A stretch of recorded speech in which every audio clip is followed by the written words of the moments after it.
बूढ़ी आंखें नींद से तो नहीं, लेकिन तजुर्बे के बोझ से झुकी झुकी जा रही थीं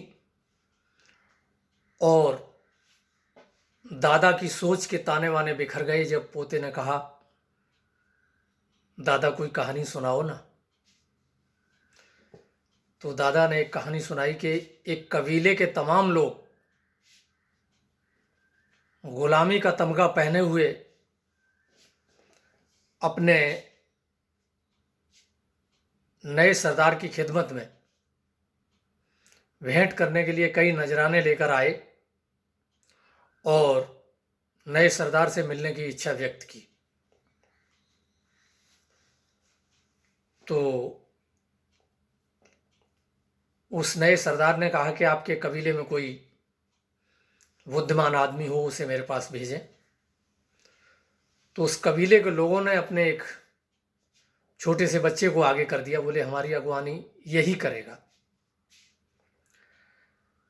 सरदार बालक की तरफ देख के हंसने लगा और बोला कि तुम्हारे कबीले में कोई बुजुर्ग आदमी नहीं है? लड़के, तुम हमसे क्या बात करोगे?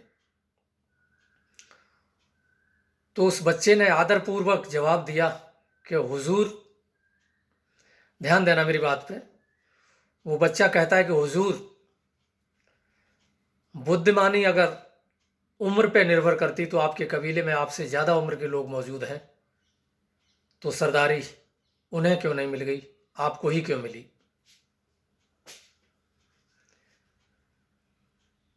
आप सरदार हो गए और वो जहां थे वहीं रह गए।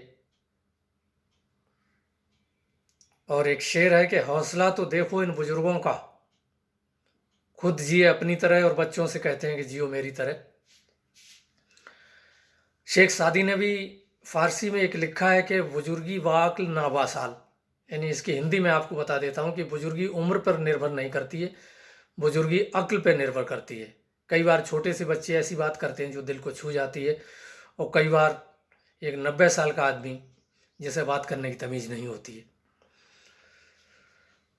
और